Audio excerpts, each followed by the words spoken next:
tarde a todos e todas. Estamos iniciando mais um bate-papo astronômico.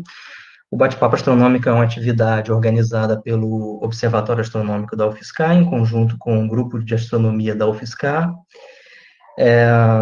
E ao longo deste mês de agosto, né, estamos organizando vários encontros, né, para conversar sobre tópicos de astronomia, né? E nesses encontros a gente tem sempre a participação, né, de um convidado, uma convidada, e hoje a gente tem a participação da professora Denise, né, professora Denise Gonçalves, do Observatório de Valongo, da Universidade Federal do Rio de Janeiro, a UFRJ. A professora Denise, ela vai trazer para a gente, né, uma discussão sobre a vida das estrelas, a evolução estelar, e a professora Denise, ela tem a formação na área de física, licenciada e bacharel em física pela UFPR, Universidade Federal do Paraná, é mestre e doutora em astronomia pelo IAG da USP. Além disso, fez o pós-doutorado na própria IAG, lá na USP, e pelo Instituto de Astrofísica de Canárias, em Tenerife, na Espanha.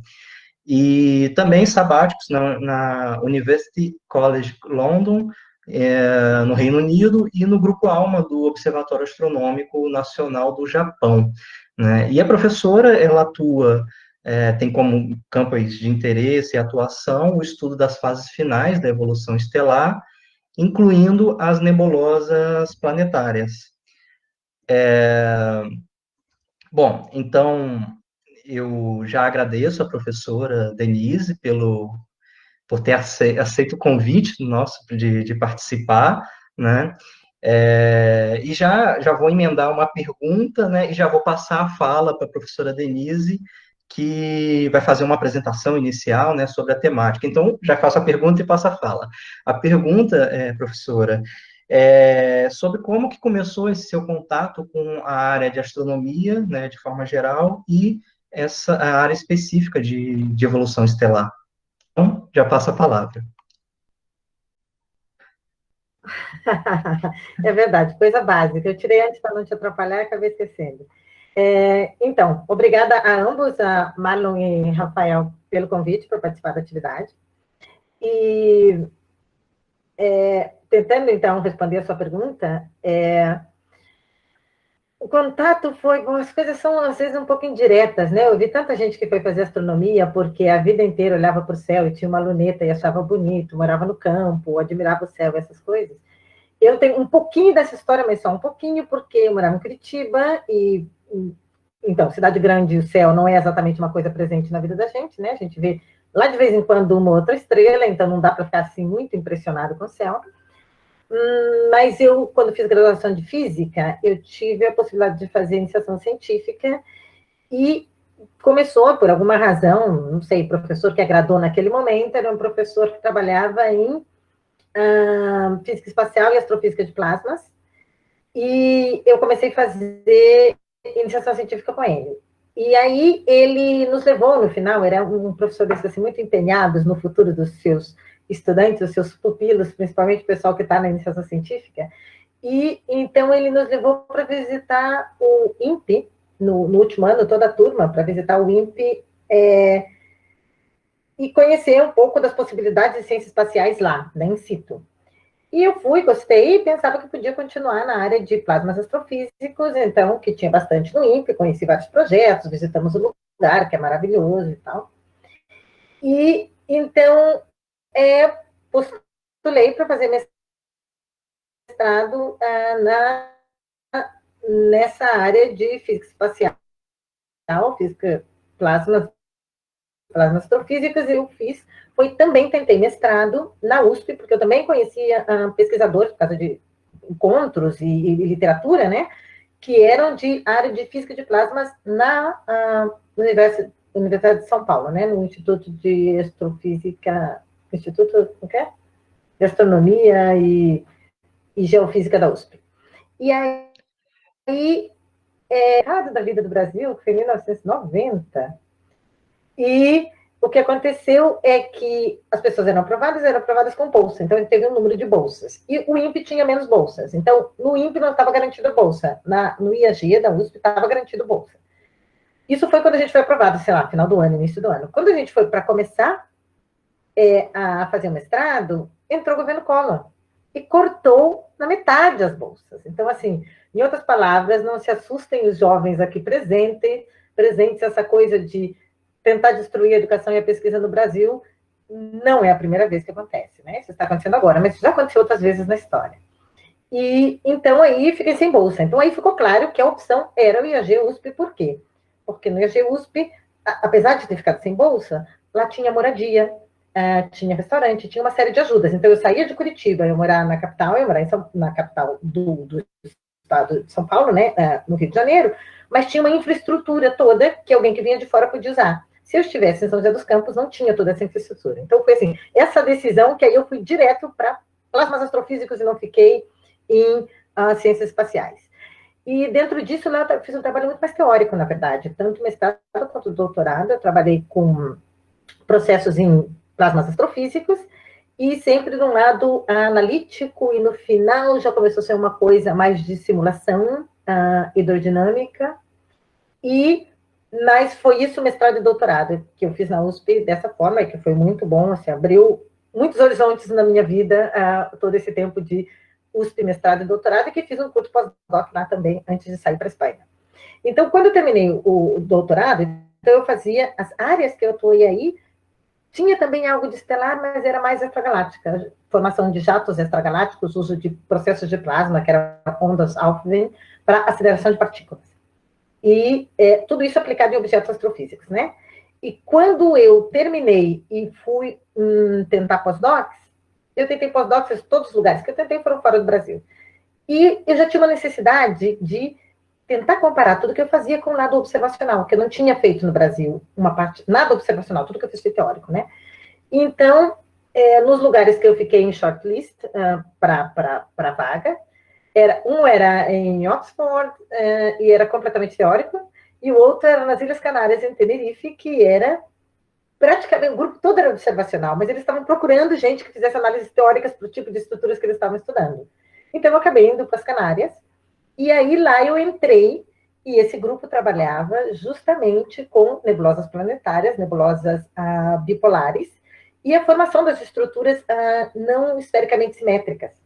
Então, aí eu entrei nesse grupo, eu entrei com uma formulação muito mais teórica, e eles com a parte observacional, e aí eu fui me juntando, aí passei a fazer modelagem, hoje em dia eu trabalho bastante em modelagem de fases finais de evolução estelar, que aí misturo muito mais, e na verdade eu diria que hoje em dia, no máximo eu faço modelagem, não faço nada teórico, é modelagem e pura observação, tanto no óptico quanto no infravermelho. Então, assim, a entrada foi isso, um caminho meio conturbado, né, um caminho também determinado pela economia do país, mas que foi muito feliz. Eu nunca tive nenhuma dúvida que a opção foi acertada. Espero que isso responda a sua pergunta. Sim.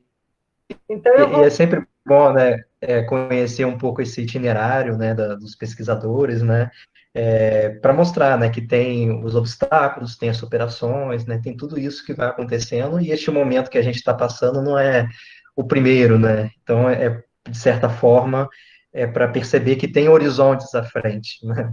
Então, eu já passo de volta, Denise, a fala para a apresentação, né. Então, ok. Vocês já estão vendo a minha apresentação? Sim. Ok. Então, bom, a mesa que vocês viram antes, esse cartaz tão bonitinho, bem organizado, que vocês preparam aí, obrigada.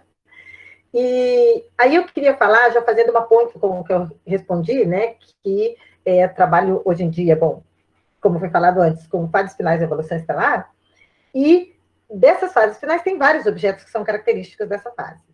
Então, o grupo que eu lidero no Observatório do Valongo, que estuda esses objetos, em particular, é um grupo que se chama Grupo de Nebulosas Fotoionizadas. Por quê? Porque a gente trabalha com outras nebulosas também, que não são só nebulosas planetárias, as simbióticas, que são algo que fica no entorno, ou remanescentes de supernovas, outras nebulosas. Mas, essencialmente, o foco são esses dois tipos de objetos, tanto na galáxia quanto fora dela. Ok? Então, todo mundo no grupo trabalha com isso. E aqui, nessa apresentação, na verdade, tem a contribuição de alguém que está fazendo, agora estou fazendo ao contrário, estou orientando gente que faz um trabalho mais teórico, porque é tanta coisa e campos para conhecer na parte da observação, que, assim, uma pessoa só, obviamente, não faz tudo isso, faz um grupo, né? E tem alguém no grupo que está fazendo uma parte teórica relacionada com o que eu vou falar aqui. E aí, com isso, eu também queria dizer que, assim, eu pensei, bom, um bate-papo sobre a evolução de estrelas tem tantos aspectos para falar, e aí eu resolvi que acho que aproximava para um bate-papo se eu falasse do trabalho que a gente faz lá, contasse algum aspecto da evolução estelar, segundo o trabalho que o meu grupo está desenvolvendo no Observatório do Valongo, né? Então, aqui, para lembrar que eu tenho transparências aqui que foram literalmente emprestadas do estudante, e a gente discutiu muito, então por isso está o nome dos dois, ok? Então, em específico, o que eu quero falar aqui é sobre a evolução estelar, bem particularmente sobre a relação entre as estrelas de baixa massa e as supernovas UMAR. Eu imagino que uma parte do público aqui, pelo menos o pessoal que sempre segue ou interessado em astronomia, ou quando eu falo dessas coisas, sempre que a gente fala de supernovas, as pessoas estão esperando aquelas supernovas que vêm de estrelas com muita massa, muito maçudas. É o mais fácil das pessoas correlacionarem. Pois aí eu resolvi, então é interessante, vamos entrar com um componente que é um pouco menos conhecido, que é a possibilidade de fazer supernovas com estrelas de baixa massa, né? De fazer é assim, né? Como se a gente fizesse. Então, aí eu vou começar de uma maneira até lúdica, coisa que, como vocês estão vendo. Depois a coisa vai complicando um pouquinho, mas começa lúdico.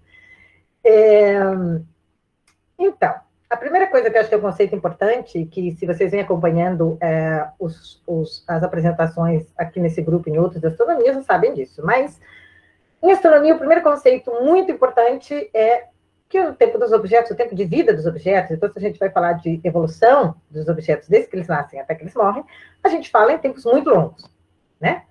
Então, como a gente fala em tempos muito longos, eu vou aqui rapidamente citar o caso do ciclo de vida do Sol, que não acabou ainda, a gente sabe, né? Está aí brigando quase dia tras dia, a gente vê. Ele está brigando dia tras dia, nem sempre a gente vê, né? Pelo menos aqui no Rio de Janeiro, hoje a gente viu claramente o efeito. Então, a gente fala aqui do nascimento do Sol. Olhem que a escala aqui está dada em bilhões de anos. É uma escala que é uma maneira muito representativa de colocar as coisas, né? Então, desde o nascimento do Sol até agora, digamos, algo um pouco menos de 5 bilhões de anos, e que ele viraria esses objetos tão maravilhosos os quais eu trabalho, as nebulosas planetárias, da ordem de 11 bilhões de anos, tá? Então, as tais nebulosas planetárias são essas, digamos, a nebulosidade que fica no entorno da estrela quando elas estão no final da vida, de certas estrelas, tá? São estrelas de baixa massa, a gente vai entrar nisso daqui a pouco, tá? Então, tem uma evolução, agora o Sol continua e continuará por muito tempo, essencialmente transformando hidrogênio em hélio no núcleo, que é o que a gente chama de sequência principal, daí ele vira uma gigante, tá? Gigante vermelha, que é para esse intervalo de massas, é isso que acontece. Aí, as camadas mais externas, esse objeto fica tão grande, gigante, é realmente um objeto gigante, muito grande, as camadas mais externas ficam menos gravitacionalmente ligadas, e a pressão de radiação também, fazem com que elas sejam espalhadas para o meio. Esse gás que saiu das partes externas da estrela e está no entorno, é isso que vocês estão representado aqui, que é o que faz a nebulosa planetária. Mas a estrela que estava lá no meio, que a parte, digamos, mais interna da estrela, toda a estrela, a grande maioria dela, continua aqui no que vai terminar a vida como uma anã branca, em da ordem de 14 bilhões de anos, ok? Então, em outras palavras, você tem dois aspectos desse remanescente no final da vida de estrelas como o Sol. Um objeto central, né? Um remanescente tão compacto, um objeto central, e a nebulosidade no entorno, tá? As escalas aqui estão completamente absurdas de tamanho, mas é para ter uma ideia, né? Já que eu queria falar em gigante, eu precisava fazer as coisas crescendo com o tempo. Então, assim, dado que a gente está falando em bilhões de anos, e aqui eu não tinha tempo de comparar, porque eu gosto de comparar essas estrelas como populações de pessoas, porque daí fica claro, pessoas, a gente vai lá e acompanha do início ao final da vida, as carreiras, as diferenças, como eu falei aqui, por exemplo, né? Detalhes de certos momentos, olha em foco numa época e na outra. Não dá para fazer isso com estrelas. Então, o que a gente faz? A gente faz um estudo, na verdade, de populações. Né? Então, aqui a gente tem vários grupos de populações. Se a gente, por exemplo, quer estudar o que acontece ao longo da vida de elefantes, a gente não necessariamente precisa olhar um elefante do início da vida até o final da vida. A gente olha para um grupo de elefantes, ou famílias de elefantes, e lá tem elefantes de várias idades. Assim, em cardumes de peixes, em grupos de macacos ou de pinguins, né?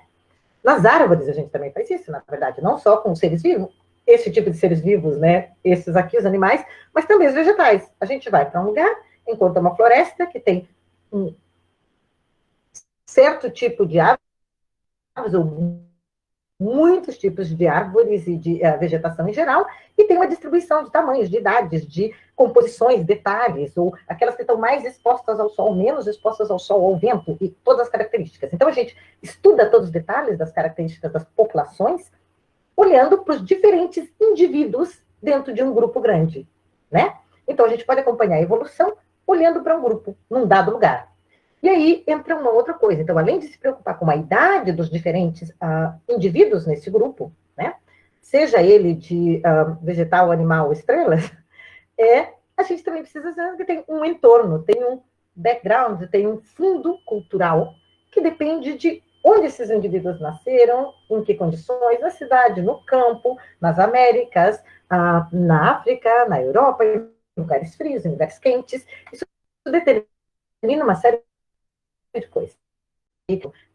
Para isso, das estrelas, a gente faz exatamente a mesma coisa. Então, vocês já entenderam, exceto que a escala de tempo é uma outra bem diferente. Se a gente fala para a gente nos lugares que as pessoas vivem muitos anos, digamos assim, que o tempo de vida é da ordem de 100 anos, quando a gente fala de estrelas, a gente está falando de bilhões de anos em geral, milhões ou bilhões, a depender do principal parâmetro da evolução estelar. Não é o único, mas é o principal, vamos falar aqui só dele, que é a massa, que determina como evoluem as estrelas, tá? Então, o nosso tema aqui está super centrado em vida de estrelas e estrelas estas de um certo tipo de estrela. De toda maneira, a gente vai falar qual é o certo isso, baseado na massa. Lembrando que o foco é o final da vida. Estamos interessados na morte. E numa maneira bem bonita, porque ao contrário de que não necessariamente nas populações humanas ou animais em geral. Mas então, vamos em vida das estrelas. Essencialmente, elas nascem de uma nuvem molecular gigante, que é uma nuvem que tem hidrogênio, hélio e bem pouco, muitíssimo menos de outros elementos. E, essencialmente, essa evolução, bem grosso modo, tem duas maneiras. Uma, se as estrelas são de baixa, essa parte aqui. Tem outras divisões, mas aqui vamos pensar assim, mais de 10 massas solares, essa parte de baixo.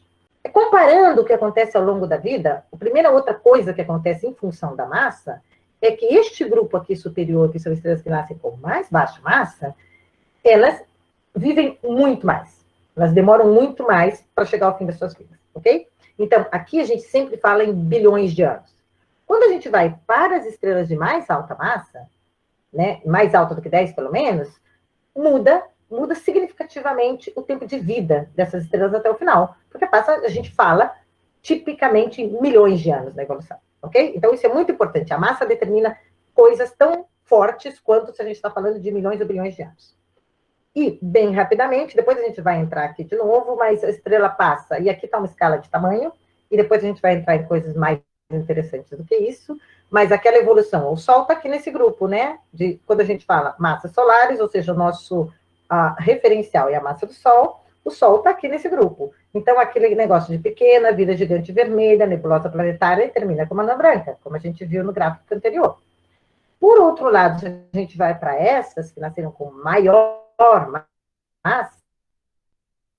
Estamos aqui com um pequeno problema técnico, mas eu imagino que já vai se estabelecer logo, e aí a gente continua. Está vindo bem picotado. Só um momento, gente.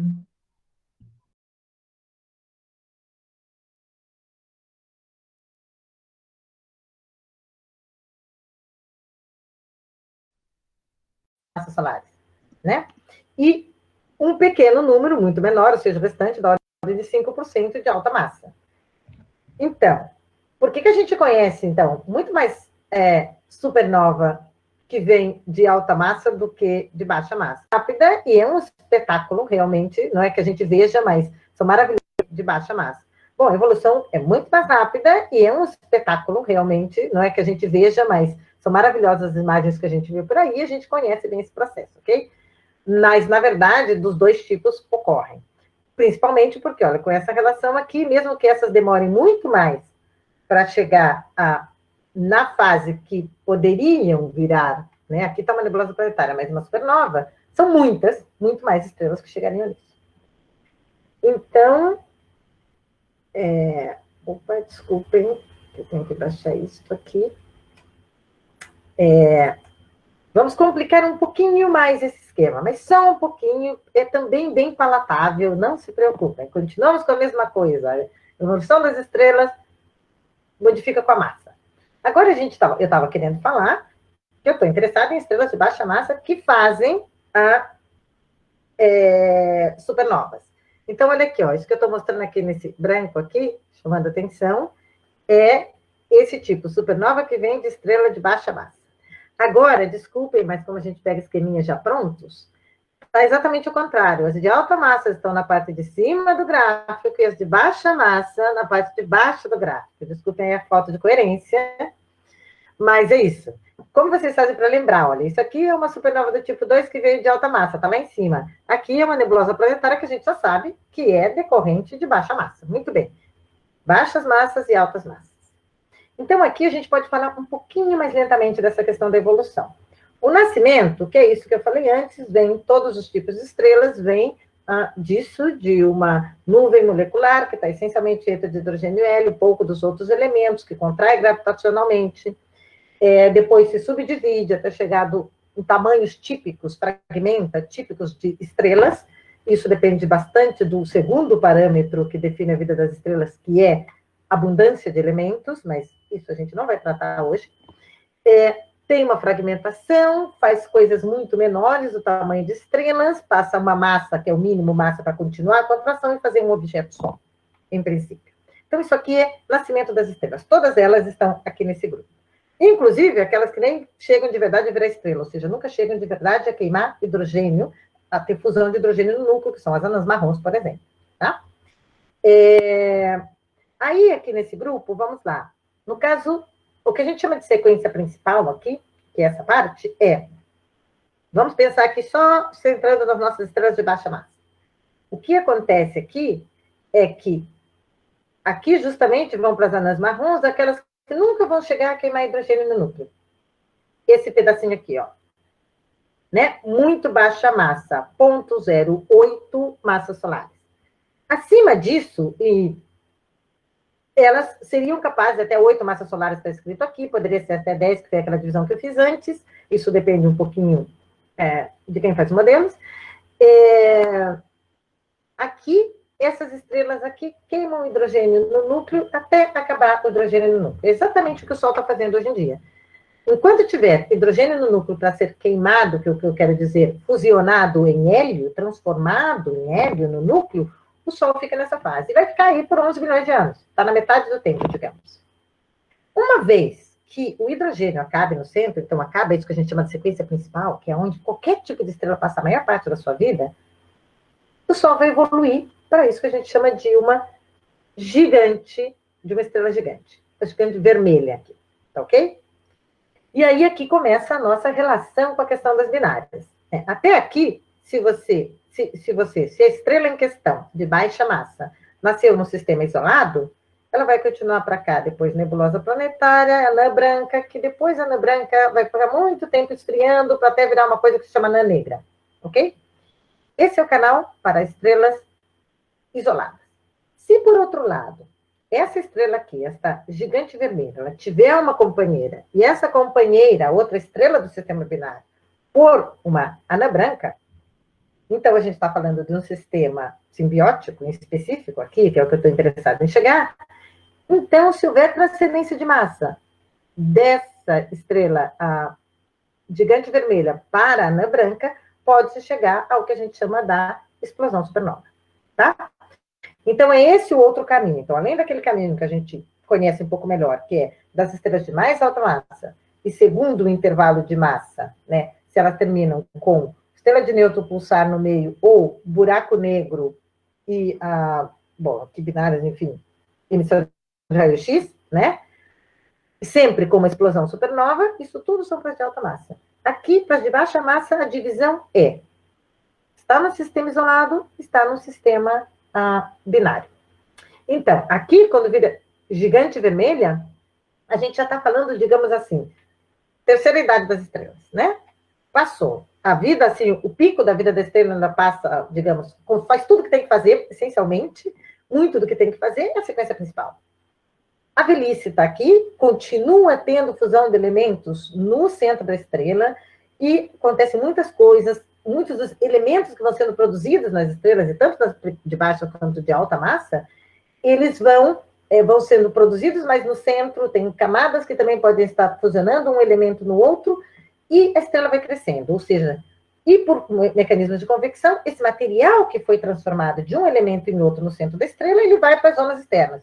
Ou seja, ele pode ser, no final da vida, como nebulosa planetária ou como a supernova, solto no meio interestelar, no seu entorno. Então, aqui, nessa morte da estrela, nessa fase depois de gigante vermelha, é que as estrelas devolvem para o ambiente, que elas vivem tudo que elas conseguiram criar ao longo da vida. Veja que bonito, as velhinhas fazendo maravilhas. E é assim mesmo, né? A gente leva uma vida construindo coisas que depois vai distribuindo no entorno que nos encontramos. As estrelas fazem a mesma coisa, de maneira espetacular. Vejam que coisas lindas são essas aqui, né? E que são imagenzinhas essas aqui, pelo menos são imagenzinhas colocadas aqui no esquema, imagens reais de nebulosas planetárias e supernovas, ok? E aqui fica o remanescente estelar, que isso também depende fortemente da massa, ok? Então, vocês já entenderam que tem supernovas, que a gente tá, tudo isso que a gente está querendo dizer, existem supernovas de dois tipos. E para ficar o resuminho claro na cabeça, dois tipos de supernova. As progenitoras dessas supernovas são diferentes.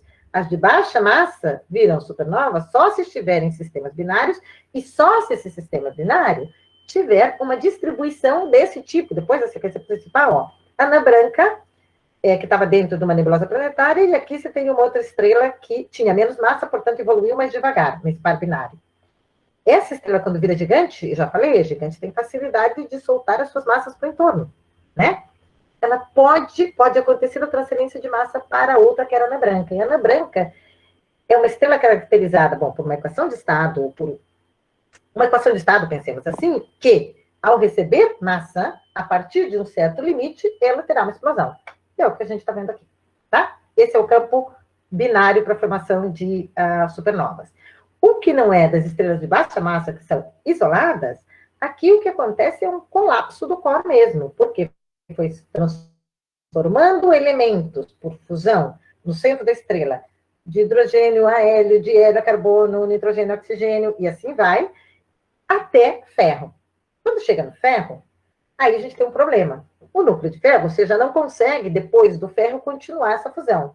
E se não tem fusão, a estrela já não ganha a briga, colapso gravitacional, a energia interna da estrela. Então, perdendo essa briga, quando ela já não consegue mais transformar nada no centro, que é o caso que está acontecendo aqui, ela vai ter um colapso, e o núcleo da estrela de ferro é tão duro que tem uma explosão. Ok? Que é isso que acontece aqui. Ok? Ficou claro. Temos dois tipos de supernova e nos interessa as de baixa massa. E caracterizando, então, esses sistemas que a gente estava falando, que tem transferência de massa. Então, isso se chama sistemas simbióticos, que também estão lá naquela velhice da estrela. Velhice para morte, que a gente está falando disso. Por quê? Porque eles têm uma gigante vermelha e uma anã branca. São duas coisas morrendo, já está lá no final, os últimos momentos, né? Então, caracterizando esses sistemas, eles são sistemas binários, e aqui só para lembrar, as massas entre esses, para dar um sistema do tipo simbiótico, não são muito diferentes no início, tá? Então, uma tem uma massa um pouquinho maior que a outra, só isso que eu estou querendo representar aqui, e não é que uma circula em torno da outra, mas em torno do centro de massa comum, ok? Essa é a primeira característica. A segunda característica é que elas têm duas componentes, uma quente e uma fria. E quente e frio, o que a gente está querendo dizer aqui? Então, vou mostrar aqui para vocês. O que você tem aqui a gigante vermelha, que eu já falei várias vezes, que faz parte desse sistema, né? Essa é a componente fria, tá?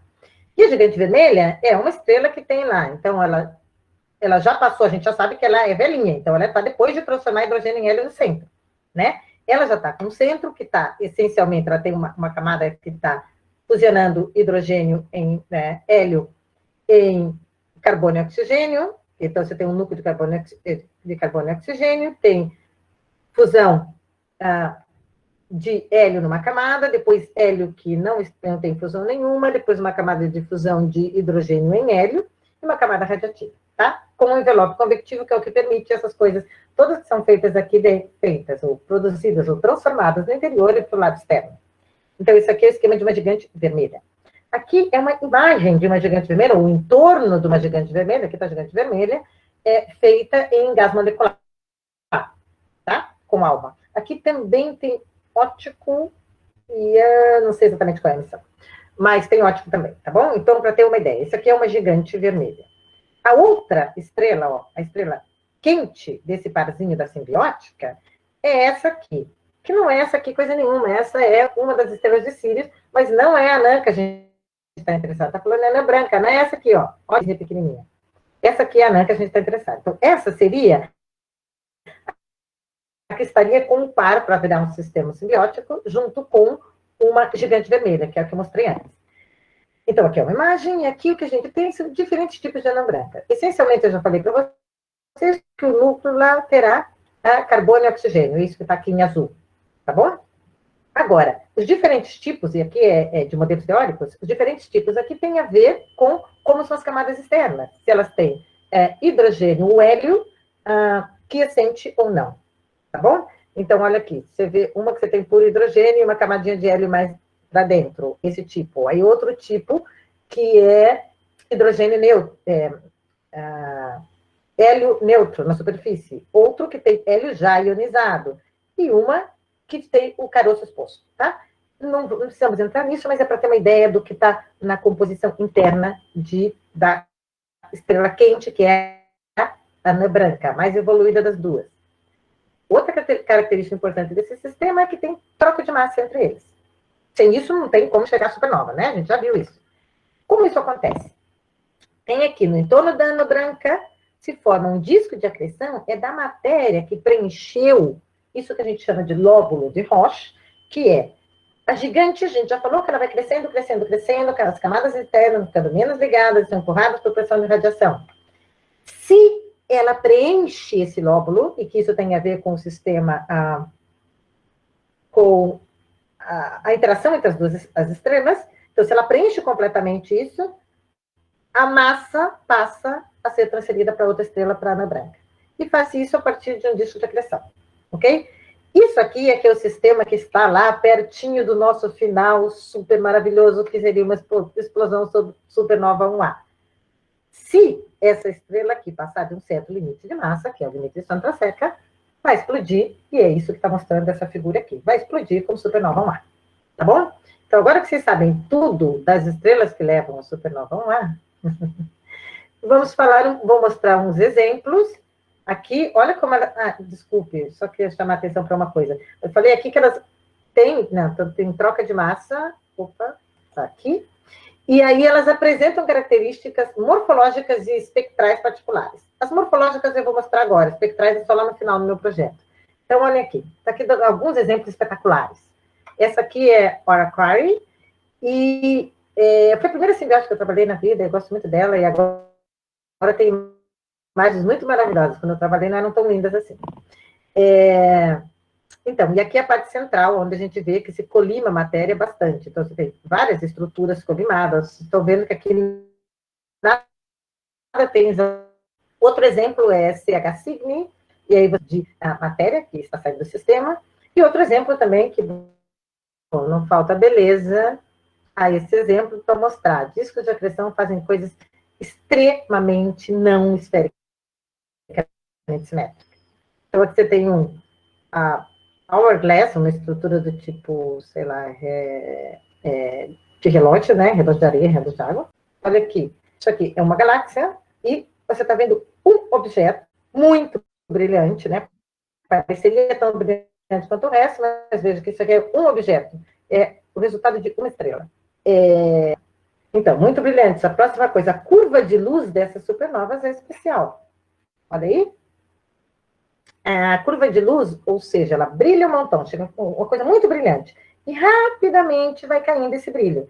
E rapidamente mesmo. A gente não falou que tempos de vida de estrelas de baixa massa são alguma coisa de bilhões de anos? Então, pense naquela evolução, e olha aqui, a gente está falando em coisas de 60 dias, de 100 dias, podia ser. Então, do pico daquele brilho que eu mostrei na imagem anterior, até que já chega quase não detectável esse brilho, leva uma coisa da ordem, vamos pensar lá, de 50 e 100 dias, né? Aqui são várias supernovas diferentes, então aqui brilho, luminosidade, a mesma coisa que quando eu brilhava muito, quando ela deixou de brilhar muito já, ok? Poucos dias passam. Então, é um fenômeno super brilhante e que cai o brilho da supernova muito rapidamente. E cai de uma maneira numa curva que é muito parecida para todas elas. E isso é legal, porque isso faz das supernovas 1A uma forma de medir distâncias no esquema extragaláctico. A gente precisa muito disso no esquema de escala de distâncias no universo. E daqui para cá, o que a gente tem é que a gente colocou as diferentes supernovas, que quanto menos brilhante, mais rápido é a queda, isso é uma lei que existe, a gente conhece. Colocou todas, fez essa correção e colocou todas na mesma escala, tá? Mas, ó, para você ver que essa curva é muito homogênea. E a forma dessa curva é dada essencialmente pelo decaimento radioativo de alguns elementos, que são elementos do pico do ferro, que são criados pela explosão. Então, assim, do níquel aqui e o cobalto, bom, que estão aí, o ferro é 26, acho que o cobalto um é 27, outro 28, não sei quem é quem, acho que esse aqui é 27, o número atômico, e o níquel 28, ok? Então, o que define essa forma vem justamente do decaimento radioativo desses elementos. Uma outra curiosidade interessante é que o que acontece quando você tem aquela transferência de massa, tem uma explosão. Como é essa explosão? Só para fazer uma figura bonitinha e ter uma ideia na cabeça. Olha aqui, a gente tem aqui, então, é uma anã branca que recebeu massa suficiente e explode, né? Isso aqui, obviamente, não é uma imagem, não é simulação. Então, aqui a gente está no segundo 0 e aqui no segundo 1.2. Ou seja, toda explosão de uma coisa que começou no núcleo e chega a destruir completamente a estrela, acontece em 1.2 segundos. Para dar uma ideia da dimensão do quão rápidas são as coisas aqui. E os tamanhos aqui, veja, essa escala aqui é de 1000, esse tamanho, o raio, aqui que é 2.000 quilômetros, a escala aqui, esse tamanho, rapidamente, em 1.1 segundos. Destrói completamente, você viu? Não sobrou nada. Destruiu do núcleo, destruiu completamente essa anã branca. Então, quando isso acontece, como a gente vê a anã branca depois, não vê, não tem, está destruída. Então, resumindo, as supernovas do tipo 1A então, são brilhantes, têm aquela curva homogênea, são importantes escalas de distância no universo, vêm da explosão termonuclear, devido a um esquema tipo esse aqui, que eu não sei como vai meu tempo, então não vou entrar muito em detalhe nisso aqui, só se der tempo depois. E, essencialmente, dizer para vocês que não é verdade que a gente sabe que, necessariamente, as estrelas simbióticas são as progenitoras da supernova 1A. Esse é um dos canais possíveis, tá? Aqui estão listados vários deles, mas 2 deles passam pela fase de simbióticas. Um deles fala da coalescência de 2 anãs brancas, mas elas não têm a mesma massa. Uma tem uma massa um pouco maior que a outra. Para chegar à anã branca, primeiro é preciso, se elas estavam num sistema binário, passar por uma gigante vermelha e a outra anã branca. Então, tem um período disso aqui que é de simbiótica. E a outra é literalmente que você tem uma anã branca, quer dizer que se está tentando provar quem deles é, ou quais deles são os progenitores ou progenitoras, né, de supernovas 1A. E aqui a gente está tentando mostrar isso. Deixa eu ver se... Professora Denise, consegue me ouvir? Deu uma travada. Oi, acho que agora voltou. Então pode continuar, acho que voltou. Ok, eu te ouço perfeitamente. Eu vejo aqui essas carinhas, quando você faz cara de preocupação, eu digo, ai meu Deus. Normalmente quando eu faço, acho que eu fecho um pouco o olho quando dá uma travada. Então, mas em geral as travadas que estão tendo dá para acompanhar, mas às vezes dá uma travada maior, mas que foi o caso dessa agora, mas eu acho que já voltou. Pode continuar. Ok, obrigada. Habilidades, a formação de supernova 1A passam por um período ou uma fase de simbióticas. Pulei muita coisa aqui, estava aqui, tem que ser aqui. Então, mostrando para vocês as possibilidades observacionais de ver se tem uma relação entre essas duas coisas mesmo, as simbióticas e as supernovas 1A. As possibilidades são essas, a detecção direta das progenitoras, né, antes da explosão, Então, aí a gente sabe, se olha no lugar que explodiu e antes você tinha lá esse sistema, fica cabal, né, a prova. A outra é o fato de que no sistema simbiótico você pode ter as novas recorrentes, que são processos também um pouco eruptivos, digamos assim, mas não tão fortes quanto de uma explosão supernova, nem parecido, inclusive, mas acontece várias vezes esse fenômeno de nova, de maneira que a anã branca vai crescendo em massa. A outra possibilidade é a interação do remanescente do evento, da explosão, né, da companheira, então, do remanescente com a companheira que sobrou, ok? E por último, é a observação direta da companheira que sobrou, que é da gigante vermelha, ok? Aqui tem vários exemplos dessas maravilhas, supernovas vão lá, lindinhas, como vocês estão vendo aqui. O importante dizer é que todos esses processos observacionais aqui estão sendo tentados, são bem difíceis, até hoje não temos resultado disso. É por isso que a gente não sabe dizer quem são realmente os progenitores. E para tentar responder isso, e agora eu venho para a última parte, vou tentar ser rápida, a gente tem um projeto lá no Observatório de Valongo, um projeto que é, na verdade, uma colaboração internacional, que se baseou que a gente fez uma colaboração internacional usando uma chamada dos telescópios gêmeos, né, do Gemini, e para conseguir dinheiro para fazer esse projeto, porque ele é puramente observacional, e vou tentar explicar aqui bem rapidamente. A ideia é eu deixei aqui em inglês para poder justificar esse Ramsés II, esse nome, Ramsés II, vem disso aqui, Random Search for Extragalactic Symbiotic System, ou STARS, e para fazer sentido esse nome, né? Então, essencialmente, eu vou mostrar que o que a gente fez, eu falei assim antes que elas têm simbióticas, características especiais, tanto morfológicas quanto espectrais. Então, morfológicas, vocês viram aquelas imagens lindas que eu mostrei antes. Espectrais é o que a gente vai usar aqui. Elas têm uma linha de emissão que é unicamente encontrada em simbióticas. Então, se a gente for capaz de ver essa linha de emissão, a gente sabe que tem simbiótica. Aí o que a gente pode contar é o número de simbiótica em distintas galáxias, comparar com o número de supernovas que se espera para essas galáxias de características similares. E aí a gente vai poder ver se tem uma relação entre essas duas coisas.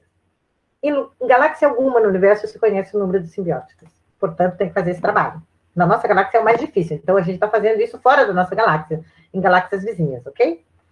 E essa emissão é o que a gente está vendo aqui, que eu posso depois explicar se for o caso, mas que é uma emissão relacionada a um espalhamento Raman. E a gente está vendo aqui, a gente escolheu aqui objetos que a gente já sabia que tinham essa emissão, esse objeto central. Então, a gente fez uma imagem, a gente construiu um filtro que pegue essa emissão e um filtro no contínuo ao lado. Então, aqui está a imagem subtraída do que é o nível de contínuo. Vê se claramente tem essa emissão, ok? Por que tem? Porque é uma simbiótica. Nem todas as simbióticas têm isso, mas muitas delas. Outro exemplo, a mesma história. Só que num campo que vocês estão vendo com muito mais objetos. Não é nada fácil encontrar coisas aqui, mas é possível. A gente está no mundo extragaláctico, então isso é normal, hein? Aqui, de novo, olha lá, a gente fez a limpeza de tudo que a gente conseguiu, vai lá ver claramente, é uma simbiótica, tem essa linha maravilhosa. Aí a gente vai tentar fazer isso, obviamente, para campos que a gente não sabe que tem a simbiótica, você está procurando, contar o número de simbióticas. Então, a gente pegou aqui um campo, que isso aqui está na grande nuvem de Magalhães, fez um campo, fez a subtração, olha lá o que encontramos. Esse objeto, pela primeira vez, foi mostrado que tem essa emissão. Se conhecia essa simbiótica, mas não sabia que ela tinha essa emissão, porque essa emissão é variável. Então, a gente mostrou e fez espectro logo depois para ter certeza. Então, está aqui a primeira vez que a gente encontrou isso, ou seja, podemos usar esse método para encontrar simbióticos, contar simbióticas. E mais um exemplo, este aqui na galáxia, então é muito mais fácil, né? Olha que bonitinho, facinho fazer negócio, fácil olhar lá e tirar todo o resto e ver a nossa emissão. Ótimo, a gente está fazendo isso num grupo, um trabalho enorme, nem sempre é tão simples como vocês viram aqui. Estamos sofrendo bastante, mas é um projeto que está fazendo isso. E a gente, o que pretende para poder fazer essa correlação, pelo menos no grupo local e galáxias próximas, é analisar várias galáxias com diferentes galáxias, essa que são todas galáxias anãs, com diferentes características, mas elas têm distintos tamanhos, distintas massas, portanto, distintas na verdade, portanto, não. Mas elas também têm distintas metalicidades ou abundâncias de diversos elementos e distintas luminosidades. Então, por que a gente precisa fazer isso? porque a gente não conhece, as galáxias não morreram ainda, a gente não conhece todas as supernovas que surgem numa galáxia. O que a gente pode correlacionar para galáxias de certa massa, luminosidade, tamanho, certas características, tem esse número de simbióticas. Como se compara com o que se conhece, em geral, do número de simbióticas que podem em galáxias dessa ordem de massa. Esse é o nosso approach. Então, aqui só a última transparência para dizer que, então, 95% das estrelas terminariam sua existência como nebulosas planetárias se tivessem nascido isoladas. Como muitas são binárias, e esse número aqui não dá para dizer exatamente quantos, por várias razões, porque a gente está interessado em binárias daquele certo tipo, naquela fase de evolução, né? Não é muito fácil fazer esse número, nada fácil, na verdade. Como elas estão em sistemas binários, suas simbioses com a companheira poderão levá-las a uma explosão supernova ao mar. Aqui a gente tem imagens, como aquelas que eu mostrei antes, que são maravilhosas, verdade? E que são tão maravilhosas quanto se a gente, ao invés de olhar a imagem, que é o que a gente estava olhando aí, a gente olha simulações, olha. Às vezes a natureza é tão linda quanto que a gente pode imaginar de simular a natureza. Esse é o caso das explosões de supernova ao mar. Bom, isso é tudo, obrigada. Perfeito, obrigado, professora. Eu vou passar para o Rafael Santarelli e ele vai coordenar aí as perguntas, né? Então, Você acha Santarelli que eu devo contigo. retirar a apresentação? Eu acho que pode, e se por acaso alguém pedir para ver alguma coisa novamente, aí é só colocar. Tá, porque a apresentação realmente diminui muito, por causa da transmissão de dados, complica mais ainda a questão do volume, né? Sim. Ok. Olá, professora Denise, obrigado. Vamos lá, então a gente teve perguntas que foram mandadas antes e perguntas que foram mandadas agora durante a apresentação. Eu vou começar com umas que já tinham sido enviadas. O Vitor Adriano, ele pergunta, existe a possibilidade na evolução de algumas estrelas de que o balanço entre a pressão e a força gravitacional seja perturbado de forma que o sistema entre em colapso prematuramente? E se sim, o que poderia ocasionar esse tipo de evento? Então, essa possibilidade, eu tentei falar assim rapidamente, mas é justamente isso. Ao longo da vida da estrela, isso acontece em vários momentos, é uma briga, tem que ter um equilíbrio entre essas duas forças, como você bem disse, né? A questão é que esse equilíbrio não é mantido todo o tempo na vida da estrela. Na verdade, se ele fosse mantido, não tinha evolução, né? Na verdade, imagina que a gente passa na primeira fase, que é aquela que o hidrogênio está queimando no núcleo, sendo fusionado em hélio no núcleo. Quando acaba o hidrogênio no núcleo e vai passar para fusionar hélio, nesse momento, tem um momento, bom, nessa fase, né? Por um momento, quem está ganhando, como não está tendo a fusão no núcleo, o núcleo está inerte, não está tendo a fusão ainda do hélio, e já acabou do hidrogênio, localmente o que acontece? A gravidade ganha. Então, a estrela colapsa, o núcleo colapsa um pouco. Esse fato de que o núcleo colapsa um pouco faz com que, em uma equação de estado normal, aumente a temperatura. Quando ele aumenta a temperatura, porque a temperatura para fusionar hidrogênio em hélio é menor do que para fusionar hélio em carbono de oxigênio. Então, esse colapso, ou seja, o núcleo da estrela está perdendo a briga nesse momento. Esse colapso aumentou a temperatura por um tempo, já dá para fusionar hélio em carbono e oxigênio. Portanto, a estrela volta a competir fortemente com o colapso gravitacional. Então, eu usei um exemplo, mas, na verdade, isso também acontece nas camadas, mas do núcleo para as outras camadas. É sempre uma briga. Sempre que acaba um elemento numa zona da estrela e estava sendo fusionado em outro, tem a gravidade ganhando, colapsando um pouco o sistema para aumentar a temperatura e começar a fusionar o elemento pesado, que é o que se encontra no lugar, né? Mais pesado, digamos assim, que o hidrogênio. Então, efetivamente, isso acontece várias vezes na vida das estrelas. A questão é, se isso for muito forte, se a estrela ficar sem produzir nada por muito tempo, cai toda a matéria em cima dela, e aí é uma explosão mesmo, né? Então, assim, acontece várias vezes, a evolução é dada por esta briga entre essas duas forças, e isso é o que acontece várias vezes nas estrelas.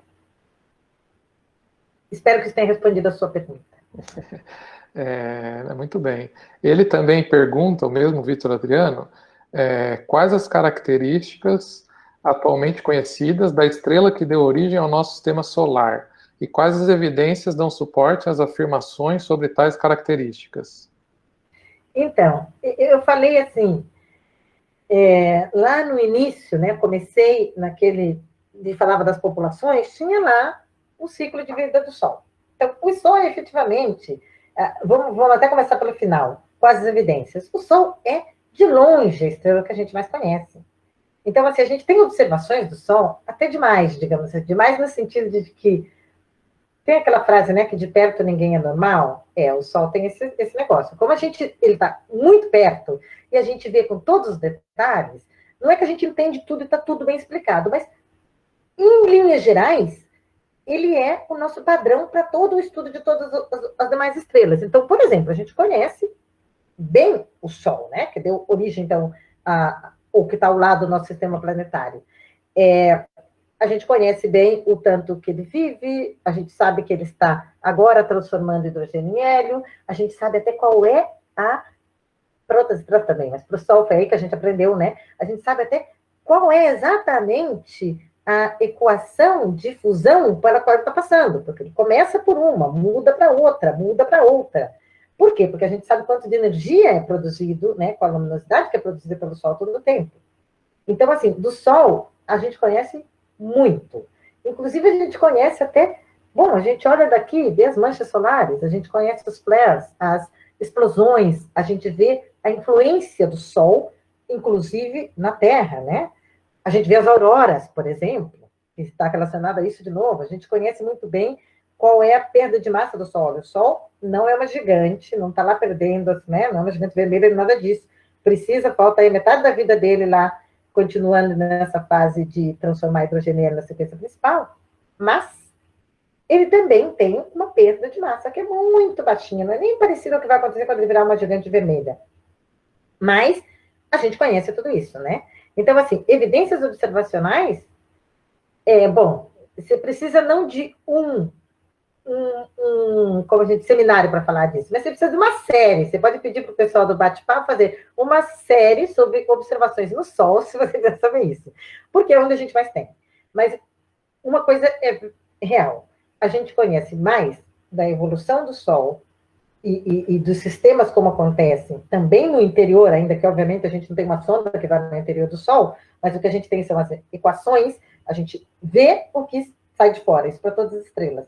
Compara com as equações, e por causa do Sol a gente tem tanto objeto, tanta observação, que a gente não tem dúvida do que está acontecendo. Então, assim, evidências observacionais, uma série de seminários você vai precisar para isso. Mas isso, sim, não tenha dúvida, a gente conhece bastante bem, melhor do que com qualquer outro tipo de estrela, como é a evolução de uma estrela, essa estrela na qual o nosso sistema planetário está no entorno, né? Muito bem. O Davi Antônio pergunta, havia um sistema solar antes do nosso, que foi responsável pela formação do nosso sistema solar? Não. Assim, eu não sei se eu bem entendo o que você está dizendo, mas, assim, não precisa de um sistema solar para fazer um outro sistema solar. Na verdade, os sistemas planetários, eles são, pensemos assim, né, não só no nosso sistema solar, que não tem nada de particular no nosso sistema solar, ele é igualzinho, assim, é vulgar, digamos assim, com muitos e muitos outros. Ele se forma, os sistemas planetários se formam lá naquele inicinho da vida das estrelas, né? Quando se forma o colapso e a protoestrela, lá aquilo que eu chamei de nuvem molecular no início, e aí vai contraindo, se fragmenta para tamanhos, para uma quantidade de massa já similar às massas de estrelas normais, e naquele momento tem algo que é a formação dos sistemas planetários, que é uma coisa mais ou menos como a gente viu na história de um disco, quando tem transferência de massa da gigante para a anã branca, se forma um disco no entorno. Muito bem. A matéria, por causa da rotação e uma série de fenômenos que acontecem lá naquele momento inicial da formação da estrela, também fica nessa forma, né? Nessa forma de um plano, um disco no entorno. E é isso que dá depois aonde fica, é um disco que não é fininho, fininho, porque não está todo num plano só, todos os planetas do nosso sistema solar, mas é realmente fino comparado com a estrela que eles orbitam, né? Então, assim, não tinha um outro sistema. Esse sistema foi formado e ele também, assim, desde a formação modificou-se um pouco, né? Bom, só com os nomes ele já modificou bastante, né? Lembra-se quando a gente perdeu o Plutão como planeta? Mas, assim, isso é só uma questão de nomenclatura. Mas, efetivamente, leva tempo para formar, né? Mas, assim, é um tempo de formação, mas não quer dizer que um tem que levar outro sistema, não é o mesmo sistema. E é assim que acontece em muitas outras estrelas. Certo. O Lucas Rubio, ele pergunta, que ele fala que viu esses dias sobre planetas errantes ou planetas solitários que não estão em órbita em nenhuma estrela e que a União Astronômica Internacional decidiu chamá-los de subanãs marrons. Mas aí ele pergunta, mas os planetas são diferentes de estrelas? Por que eles têm esse nome? Então, teve também, naquele segundo esquema que eu mostrei de como funciona a vida das estrelas do início à morte, tinha lá entre as de baixa massa, tinha um pequenininho canal bem no início que falava das anãs marrons. Então, vamos começar assim, para ir para subanã marrom, é melhor pensar em anã marrom primeiro. Qual é a diferença de anã marrom e planeta? Né? Planeta é uma coisa, se a gente vai pensando nos planetas gigantes, por exemplo, no sistema solar, e vamos pensar em Júpiter, ele tem uma massa bem grande, não concorre com massa de estrela, né? Massa de planeta, é significativamente menor do que massa de planeta, mas, de estrela, mas é uma massa bem grande. Então, o que acontece? Estrelas que nascem com uma massa muito mais baixa, ou seja, mais baixa do que 0,08 ou 0,1, vamos arredondar, massas solares, elas nunca chegarão, estrelas, né? Esse colapso da nuvem inicial, formando estruturas. Para a gente chamar que uma coisa virou estrela, é justamente quando essa coisa, então esse gás que colapsou, chega no centro a uma temperatura que é capaz de fusionar hidrogênio e hélio. Isso é definição de estrela. Aí começa a sequência principal, né? Que a estrela, todo tipo de estrela vai passar grande parte, a maior parte da sua vida ali.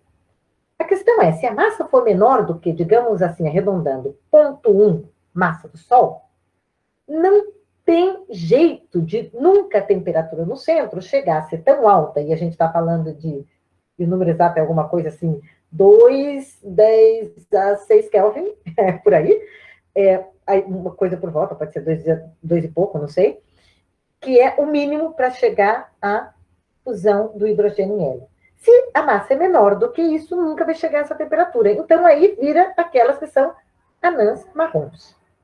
Agora, anã marrom, o mínimo, e eu chamo, o mínimo para ser anã marrom, tem que ter massa de 13 vezes a massa de Júpiter. Se a massa for ainda menor, né? Então a gente diz assim, não faz planeta, é muito pequeno. Planeta Júpiter é grande. 13 massas de Júpiter faria uma estrela anã marrom. Nunca fusão hidrogênio, mas até tem uma fusão ali de deutério e lítio, depende da massa. Se a massa ainda é menor do que esses 13, aí vira uma subanã marrom, né? Com menos possibilidades ainda, não vai virar estrela nunca. Os nomes em astronomia, às vezes, são meio enganosos, né? Chamar uma coisa que... A definição de estrela é fusão de hidrogênio, então por que a gente chama uma coisa que nunca vai chegar a fusionar hidrogênio e estrela? Não sei. Coisa de astrônomo, coisa que não faz sentido. Coisa de astrônomos no passado. E a gente não muda os nomes porque daria mais problema ainda. Então, anã marrom não é estrela, subanã marrom também não é estrela. Então, esses sistemas, e na verdade até os outros, interações gravitacionais ou instabilidades podem fazer que um objeto que está ligado gravitacionalmente a um sistema seja perdido, né? Um objeto que é muito leve, assim, tem pouca massa, não precisa ir longe, né? A gente já falou que nunca vai virar estrela, nem anã marrom, nem subanã marrom. É mais fácil ainda perdido para o meio. Então, isso que a gente chama de subanã errante ou interestelar, o pessoal chama, ou alguns nomes assim, tem a ver com sistemas. Primeiro, eles não são estrelas, não estão orbitando nada, porque tem tão pouca massa que não é tão fácil ficar orbitando, ou pelo menos qualquer pequena instabilidade, eles vão deixar de orbitar qualquer coisa que seja. E é por isso que aí eles estão errantes por aí, né? Então, assim, Eu não sei qual é a estimativa do número de objetos desse tipo e tal, mas eles vêm dessa mesma coisa da formação da estrela, só que eles são estrelas que falharam em virar estrelas. Falharam muito no caso dos subanãs, porque não vão nem chegar perto, por essa razão de massa e possibilidade de fusionar hidrogênio. Muito bem. Outra pergunta, o Pedro Rosão, ele pergunta: conseguimos classificar os elementos químicos presentes na Terra de acordo com os tipos de supernovas? Diretamente classificar, não sei se é bem assim, mas eu não sei se é bem assim porque eu não sei exatamente como você faz isso na Terra. Então, isso me exigiria um estudo que eu não sei, não quero bater o pé nisso. A única coisa que sim é verdade é que, como eu falei, sim que é verdade, que eu sei que é verdade, né? Tem muitas coisas que é verdade que eu não sei, mas que eu sei que é real, é o fato de que, como eu falei antes, esse foco nas velhinhas, né, no final da vida, tem a ver com o momento que as estrelas já são capazes de pegar tudo que elas fizeram no interior, via nucleossíntese dentro da estrela, e espalhar para o meio no entorno. Então, é claro, as supernovas são muito importantes, e as tipo 1A e as tipo 2 também, e as tipo 2 ainda antes, porque elas fazem isso mais rapidamente em qualquer galáxia, em espalhar elementos pesados no meio. Então, quando a gente olha uma galáxia como a nossa, ela também começou lá tendo muito menos de magnésio, até de enxofre e nitrogênio, mas pensa em elementos mais pesados, em ferro, em níquel, em cobalto, né? Então, ela também começou com muito menos desses elementos. A cada vez que você tem uma explosão de supernova, o final da vida de estrelas, elas estão, aquilo que foi, digamos, até o ferro, fusionado no interior da estrela, é distribuído para o meio. Aquilo que é, digamos, o pico do ferro em diante, são coisas que são fortemente criadas pela a explosão supernova. Por quê? Porque existe um processo lá, ou dois processos, um que se chama processo rápido e um que se chama processo lento, de formação de elementos, que é por captura de nêutrons. Então, isso acontece no final da vida das estrelas. Ou seja, é sim real que a possibilidade de ter uma série de elementos pesados na Terra, no sistema planetário que vivemos, vem diretamente da morte de estrelas que espalharam esses objetos no entorno. E aí, é claro que se a gente encontra, e tem estudos por aí que mostram, que você encontra um dado elemento bem pesado, não sei qual exemplo dar aqui agora, mas bem pesado, lá no fundo do oceano, não sei aonde, isso já foi encontrado algumas vezes. Isso mostra claramente que tem que ter havido uma supernova de um tal tipo numa zona não tão distante que esse objeto conseguiu ficar guardado, bem guardado lá entre gelo, nos oceanos, ou geleiras, ou assim, na Terra. Mas isso é raro, né? Isso não acontece todo dia, é super raro. Isso dá, nem todo dia, imagina, é super, super, super raro. Mas acontece. Então, sim, tem uma relação. Os elementos pesados que a gente tem disponíveis vêm disso mesmo, elementos, né, não só, mas produzidos em supernovas. Agora, o estudar os elementos na Terra e fazer a correlação direta com as supernovas, deve ter quem faça, eu não tenho a menor noção. Professora, o Ricardo Oliveira pergunta qual a evolução que leva de uma estrela de nêutrons para um pulsar? De uma estrela de dentro do pulsar. É uma questão de... qual é o nome disso? De rotação muito rápida, ok? Então, assim, estrela de nêutron para pulsar tem a ver, bom, acho que até tinha isso numa transparência minha, que eu não mostrei, isso está lá naquele ramo das de alta massa, e eu até posso mostrar aqui, porque faz mais sentido, porque senão também eu posso confundir os nomes. Espera aí só um pouquinho, isso é rápido. Uma janela, e eu mostro para você isso. Estou pedindo, vamos ver se não vai ter problema. Lá em cima. Aqui, será? Aqui. Então, tá vendo? Olha, nesse ramo de... Vocês estão vendo isso? Ok. Nesse ramo de alta massa, a gente tem aqui estrela de nêutron e pulsar. Daqui para cá, isso está relacionado com contração daqui para cá, inclusive, tem também uma maior, uma pequena, não, uma contração da estrela e aumento da velocidade de rotação. Então, um pulsar é essencialmente uma coisa que tem uma velocidade de rotação, que tem uma rotação muito alta, né? E daqui para cá, esse é o fenômeno principal que acontece. Deixemos assim. Certo. Tem outra pergunta do Ray, eu não sei se é a Ray ou se é o Ray, desculpa, tá? Pergunta se no final teria como disponibilizar a apresentação, e eu já vou emendar uma outra pergunta do Rafael Ramos, que ele pergunta, a professora tem alguma rede social de divulgação científica? Vou começar pela última, porque eu lembro bem. É o seguinte, redes sociais, não, nenhuma. Bom, escolhas pessoais, eu mesmo não tenho redes sociais, mas isso não é um problema, porque o Observatório do Valongo, sim, tem, assim como esse, tem vários outros que tem, né? Então, o Observatório do Valongo tem canais de divulgação científica, que é só entrar lá e você vê. Então, tem por YouTube, por Instagram, por Facebook, por todas essas coisas que estão por aí, que se chamam redes sociais.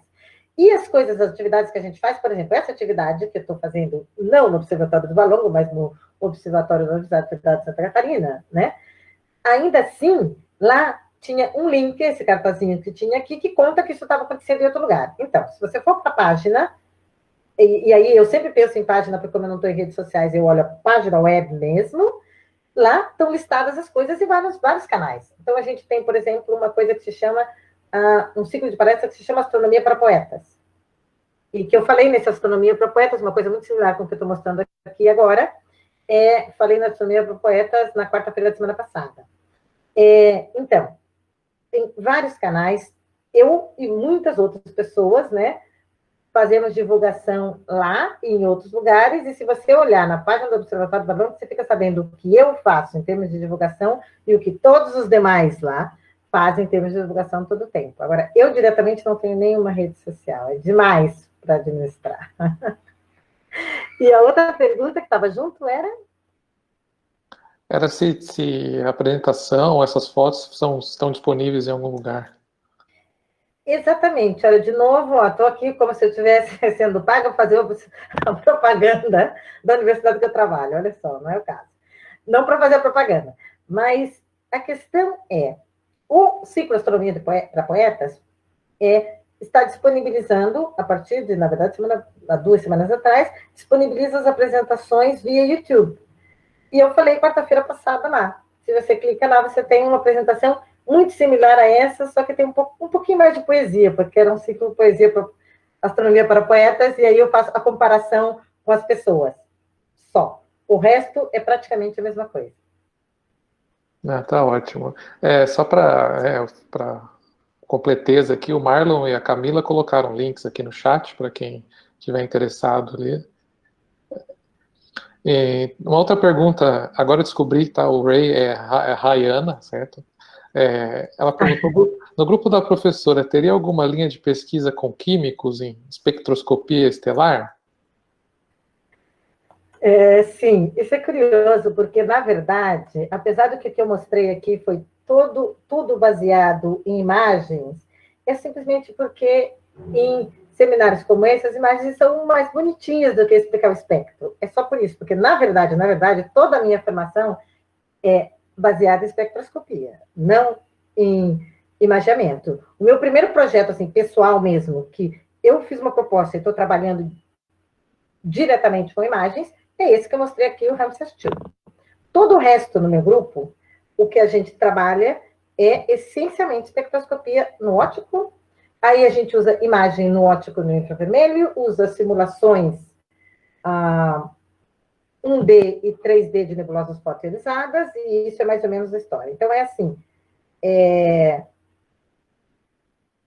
imageamento, que a principal diferença é o fato de que é tão mais barato fazer imagens do que fazer espectros, e a gente precisa, para fazer, pelo menos, os estudos que estão sendo no grupo, praticamente todos agora, a gente faz muitos estudos de nebulosas planetárias e sistemas simbióticos em galáxias externas, eles são pontinhos. Então, o que a gente faz? A gente primeiro usa imagens para saber onde se encontram uma série de filtros, como aquilo que eu mostrei, e que tem por aí. Depois a gente posiciona a fenda para fazer espectroscopia. Se a gente tem acesso a telescópios de 8 metros ou mais. Senão não dá para fazer espectroscopia bem profunda e estudar, por exemplo, os elementos químicos formados por essas coisas. Então, uma coisa que eu vim trabalhando muito tempo, e na verdade, quando eu estou dando palestras por aí de revisão em reuniões científicas, é quase sempre sobre evolução química de galáxias, dado por questões H2, que é um outro lado que eu não falei aqui, e nebulosas planetárias. Isso tudo é pura espectroscopia no óptico. Então, assim, o grupo, na verdade, é muito mais de espectroscopia do que de imagens, ainda que numa palestra como essa pareceria o contrário. E também uma outra coisa que é importante dizer, o Brasil está em diversos levantamentos fotométricos e que a gente trabalha, então, eu tenho alunos, oriento alunos, e, bom, a gente trabalha no grupo, e eu também faço, trabalho de usar resultados dos levantamentos fotométricos S+, que é liderado pelo Brasil, J+, que o Brasil faz parte, e J-PAS, que agora começa a ter dados e que o Brasil faz parte, são todos levantamentos fotométricos que usam várias bandas, né? Usam o espectro óptico inteiro, em distintas bandas. Então, a gente procura objetos usando essas bandas que eles observam, do jeito que eles têm que observar no levantamento, e então encontra os objetos, e aí a gente faz o quê? A gente encontra os objetos e diz que é um candidato a tal coisa. Usa o SOAR. O SOAR, sim, o espectrógrafo do SOAR, de 4 metros aqui no Brasil, porque aí as coisas que estão aqui na galáxia, né? Então a gente foca nos objetos no halo da galáxia, nesses 3 surveys, a gente vai lá e faz espectroscopia desses objetos. Então, assim, o foco do grupo não é imagiamento, para dizer a verdade, é espectroscopia. Muito obrigada pela pergunta, porque eu pude contar e fazer propaganda para quem quiser saber o que a gente faz lá. Muito bom. Vamos lá, continuando. Faltam 4 perguntinhas, tá? O Rafael Ramos pergunta: a transferência de massa entre a gigante vermelha e a anã branca vai da fonte fria para a fonte quente ou entendi errado? Se sim, como se relaciona com a segunda lei da termodinâmica? Uau! Isso foi interessante. Eu nunca pensei numa coisa dessa. Que isso poderia dar uma confusão na cabeça das pessoas. Olha que interessante. Olha, quando a gente fala em estrela fria e em estrela quente, bom, primeiro sim, é verdade, vai da estrela fria, que é a gigante vermelha, para a estrela quente, que é a anã branca.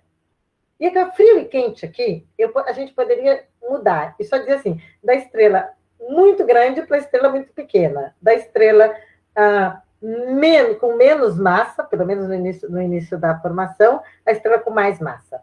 A questão é a seguinte, por que fria? O problema é que, dado a evolução estelar, me disseram que a gente não podia mostrar nunca um diagrama HR em apresentações desse tipo, então eu não mostro mais.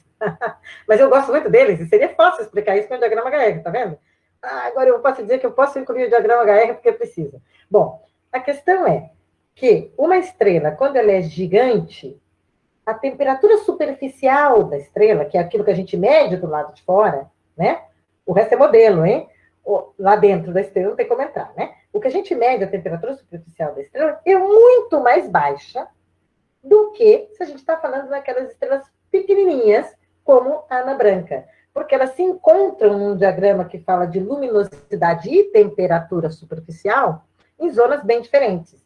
Então, a estrela pequenininha, densa e mais evoluída, para essas massas, isso não é sempre verdade, ela é muito mais quente, tem temperatura superficial muito mais quente do que a estrela gigante e menos evoluída do sistema, que é a que transporta massa de uma para outra. Essas estrelas não estão tão próximas assim, que vai importar a terceira lei da termodinâmica para essa transferência. Elas estão extremamente distantes, na verdade. Eu não me pergunte números daqui, porque eu vou te dizer que eu não sei, porque a gente que faz astronomia, bom, desse tipo profissional, a gente nunca sabe esses números. Só se tiver uma escala num desenho. A gente nunca sabe, porque são muito grandes e pronto. Então, assim, essas estrelas, elas nunca se tocam uma com a outra.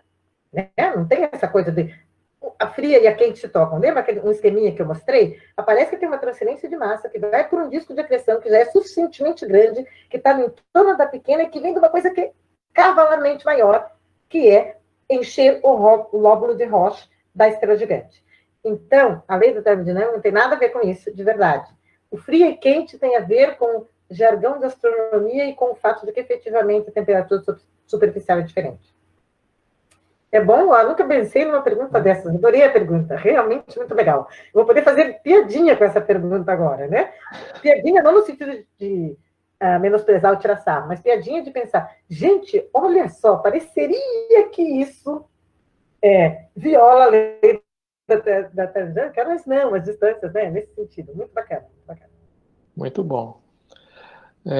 O Ricardo Oliveira pergunta, se a nebulosa estelar não é esférica, então a explosão não está centrada no núcleo, o que seria de se esperar devido à isotropia que a gravidade provoca.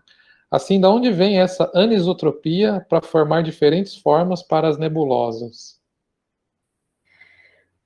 Duas coisas. Acho que aí nessa pergunta tem uma mistura de conceitos. O primeiro, tudo aquilo que eu mostrei, que aquelas fortes morfologias fortemente não esfericamente simétricas, era muito antes da explosão, que lá é simbiótica, não tem explosão nenhuma acontecendo lá. É uma evolução do sistema binário, né? E o fato de ter um disco de acreção, quando você tem uma direção preferencial, na verdade, em astrofísica em geral, a gente pensa que sempre que a gente cria uma coisa que a gente chama de jatos, coisas muito colimadas, como eu mostrei lá, é preciso um disco de acreção, ou de excreção, na verdade, um disco. Por quê? Porque você tem a matéria, imagina que você tem uma coisa que é esfericamente simétrica. Por alguma razão, a matéria é colapsada a um plano, em vez de ficar 3D, imagina, vamos exagerar aqui no argumento, vira 2D, fica um plano, tá ok? Isso tem a ver com rotação, para isso acontecer. Por isso que as coisas entram num plano girando em torno de um objeto, ou do centro de gravidade dos objetos, né, porque tem essa possibilidade lá no envelope comum, girando nesse plano. Então, veja bem, ali não tem explosão, mas o fato de você ter matéria nessa distribuição específica faz com que toda outra matéria do entorno interno a esse sistema não tenha que encontrar uma direção preferencial para sair. Por quê? Porque você tem uma coisa tão densa num plano, tudo que está acontecendo no meio disso vai sair não para cá nem para cá, vai sair para os polos. Isso define uma distribuição de massa completamente não isotrópica, né? Agora, lembra, a gente está falando muito antes da explosão. E a explosão, quando eu mostrei, aí só para... Imaginemos que eu estou interpretando mal e você está falando da explosão e que você viu os exemplos não são totalmente redondinhos, mais ou menos, né? Até que bem redondinhos eles são. Para astronomia, eles são perfeitamente redondinhos, aqueles que eu mostrei. Aquelas supernovas do tipo 1A. Mas, quando a gente mostrou aquela explosão lá do centro em 1 segundo, 1,2 segundos, do centro até fora, quando você termina, não tem nada simétrico lá, mais. Nada é redondinho. E eu estava falando da matéria, né? Então, assim, é bem possível, e é o que acontece comumente na astronomia, sempre que você tiver uma direção preferencial, um disco de acreção, você tem matéria escapando pelos polos e não pelo equador, e por isso você forma coisas lindas como aquelas que eu mostrei. Perfeito. Professora, o Davi Antônio pergunta, como vocês sabem se é um sistema de duas estrelas quando está muito distante e não dá para ver com o telescópio? Perfeito. Não é que não dá para ver com o telescópio. Não dá para ver as duas estrelinhas resolvidas com o telescópio. Isso é muito raro, porque a distância entre elas, ainda que seja enorme, quando a gente está fazendo aqui os modelos ou pensando, é muito grande mesmo, é muito maior do que o tamanho de cada delas, muito, muito, muito maior do que o tamanho de cada delas. Essas coisas estão muito distantes, a gente não vai ver, porque a gente vai ver uma coisa como um brilho que se trata das duas estrelas juntas, como aquilo que eu mostrei nos resultados já da pesquisa, né?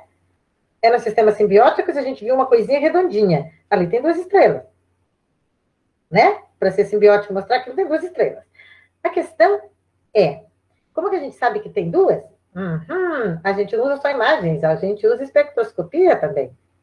E quando a gente usa espectroscopia, a gente olha para o espectro de um objeto desses, né? Então, não é que não dá para ver com o telescópio, não dá para ver com a imagem direta em geral. Ok? Mas Tem uma exceção, hein? Não é bem imagem direta, mas conseguiu detectar para aquela Aquarii, a separação, ou pelo menos mais ou menos, o entorno da estrela quente e da estrela fria num sistema simbiótico. Mas isso é excepcional, isso está assim, com a melhor foto do universo. Esqueçam, isso normalmente não se faz. E ALMA, não preciso dizer, né? Um montão de telescópios juntos, uma área enorme, não é nada fácil resolver isso. Mas voltando ao assunto, quando a gente faz espectroscopia, a gente olha para o espectro dessa estrela, se a gente vê uma nebulosidade, a gente está falando de gás quente, vai lá a palavra de novo, gás quente, ou seja, que vem, e quente quer ver, vem de uma anã branca, de uma estrela muito quente, que a luminosidade é muito alta e que ioniza o gás do entorno. Ok? Então a gente vai lá e vê um espectro que ele é super característico de uma coisa que está sendo iluminada por uma estrela muito quente, uma estrela com muitos fótons ionizantes. Uma estrela fria tem muito menos, a sua fonte de radiação é muito menos fótons ionizantes ou fótons de mais baixa energia, melhor dizendo. Então, a gente sabe que ali tem um sistema, não tem como ver o espectro que a gente vê se não fosse um sistema com fótons de muito alta energia. Por outro lado, a gente olha nesse mesmo espectro e vê características de bandas de absorção.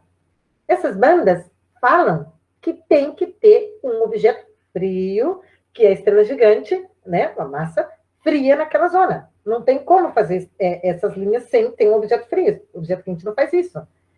Daí a gente sabe que nesse mesmo sistema tem uma composição de estrelas. Em geral, é assim que a gente sabe. Imagem direta é a coisa mais rara que existe. Certo. Professor, o Ricardo Oliveira pergunta, no sistema binário, a anã, hoje, quando morreu e lançou sua nebulosa estelar, como que foi a interação da explosão com a sua gêmea, que é a tal da gigante vermelha? Ai, meu Deus, eu perdi um pouco. O que aconteceu mesmo? Eu perdi. Eu acho que ele quer saber, quando tem, no sistema binário, tem a explosão, o que acontece com a outra, com a gêmea da que explodiu? Com a gigante? Bom, a esperança da gente, uma das linhas de esperança de poder detectar isso é ver, porque fica assim, explodiu uma e desapareceu. Sobrou o remanescente, que é o remanescente da supernova. O remanescente da supernova pode interagir com essa estrela. Se ela não foi lançada lá longe com a explosão, lembra aquele esqueminha que eu falei que não ia entrar em maiores detalhes? E que eu falei, só lembrem disso, não sobra nada, sobra só outra e aquele ovinho que aparecia no final, que era o remanescente, tá? Se ela não foi lançada lá longe, e aí a gente nunca vai poder associá-la com o evento, né? Isso é uma possibilidade. Se ela não foi lançada lá longe, ela pode interagir com esse gás. Por quê? Porque uma vez que você produziu uma luminosidade tão alta como a de uma explosão supernova, vai ionizar, literalmente, todo o gás do entorno, que é o que a gente chama da remanescente da supernova. Então, assim, você tem um gás todo ionizado, e uma estrela, o gás de uma estrela gigante, é um gás essencialmente, essencialmente neutro, vamos dizer assim, essencialmente neutro do lado de fora. Então, essa história, a interação das duas, a gente pode ter chance de observar. Pode, como eu falei para vocês, é o que a gente pensa que gostaria de fazer, tenta fazer por anos, até hoje não existe nenhum resultado mostrando isso. Né? Ou seja, são observações muito difíceis. E é por isso que ainda não tem. Tem vários grupos no mundo tentando fazer essas coisas, né? Professora, só para finalizar, uma última pergunta que tinha passado batido para mim do formulário ainda, do Vitor Adriano. Eu acho que é mais um tom de provocação, assim. Qual que é a sua opinião sobre, assim, evolução estelar ou evolução cosmológica? Você acha que vai chegar num momento em que não vai ter mais estrela no universo? Por quê? É uma provocação mesmo. Consigo imaginar o porquê que não teria mais estrela no universo. Assim, eu não sei se é provocação, mas eu gostaria de, assim, vamos brincar, já que vamos fazer de conta que a gente está no ciclo Astronomia para Poeta. Imaginário que a gente fala disso. É o seguinte, não tem mais estrela no universo, por quê? Por que pararia de se produzir estrelas? Não tem nenhuma razão, né? Que, assim, tem galáxias ativamente formando estrelas, tem galáxias não ativamente formando estrelas. Mas, mesmo uma galáxia que não esteja ativamente formando estrela, ela não morre. Ela simplesmente fica menos ativa. Não precisa ir longe, né? Acontece tanta coisa numa galáxia como o nosso, por exemplo, tem um buraco negro no centro, que não é ativo mais. Mas já foi. Né? Então, as galáxias passam por ativas e não ativas, zonas de formação estelar ou não, gás que caem de outras galáxias, as galáxias não estão isoladas, elas estão em grupos de galáxias, estão aglomerados de galáxias, estão em big concentrações, né? Concentrações muito grandes mesmo. Então, tem troca de gás e interação entre as galáxias, não precisa ir longe, a nossa tem interação com as galáxias satélites da nossa galáxia.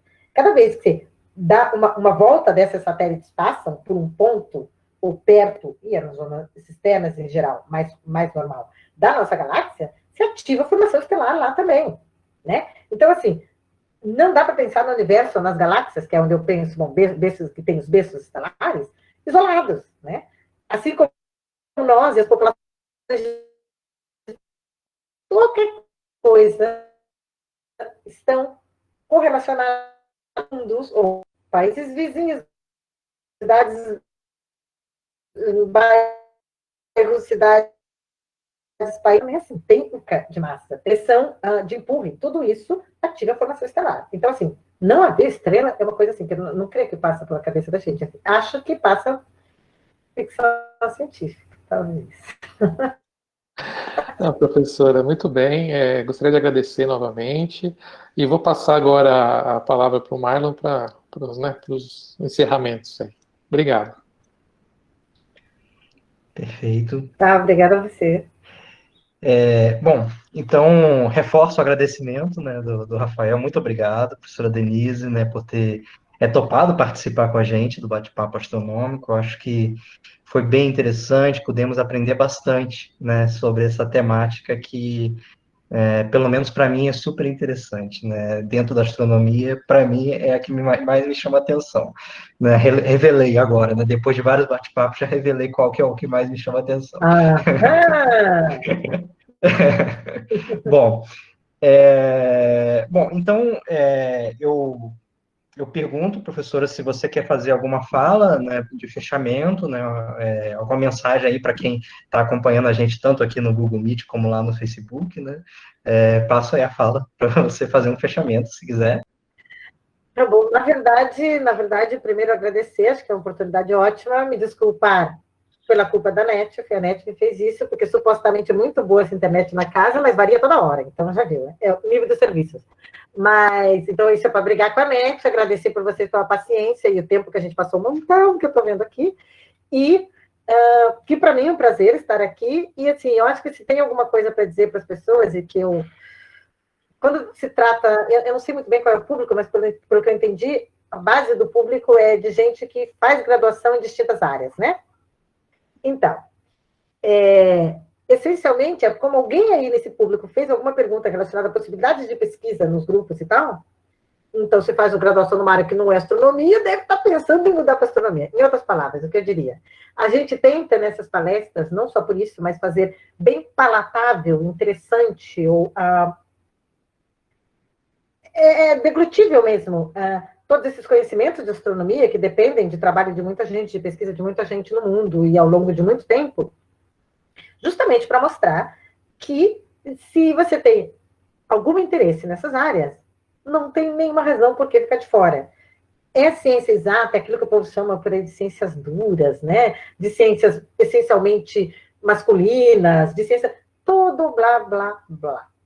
A realidade é que, se você quiser fazer e procurar as oportunidades, e o Estado não nos atrapalhar muito, porque, infelizmente, agora está sendo bem atrapalhado, se vai saber por quanto tempo, mas a gente briga bastante, e são áreas muito bonitas, e que dá, assim, e que, na verdade, é um prazer trabalhar com essas coisas, e as oportunidades que você tem justamente por trabalhar com essas coisas são muito grandes, né? Além da beleza da ciência. Acho que isso... Se alguém está aqui assistindo isso, deve ser porque percebe essa beleza, né? Então, a minha única mensagem é: nem pensar em desistir.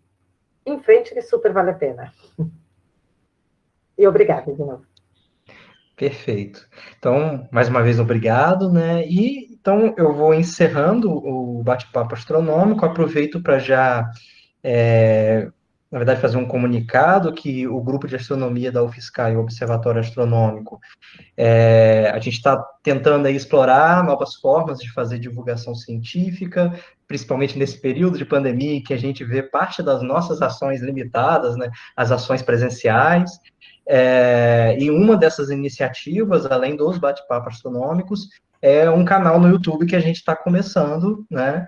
E em breve a gente vai começar a fazer publicações de vídeos, normalmente curtos, com temáticas específicas de astronomia, além das próprias atividades do bate-papo astronômico, que também a gente vai colocar lá, além de estar já no Facebook, por conta da live, né? Então, basta procurar, quem tiver interesse, né?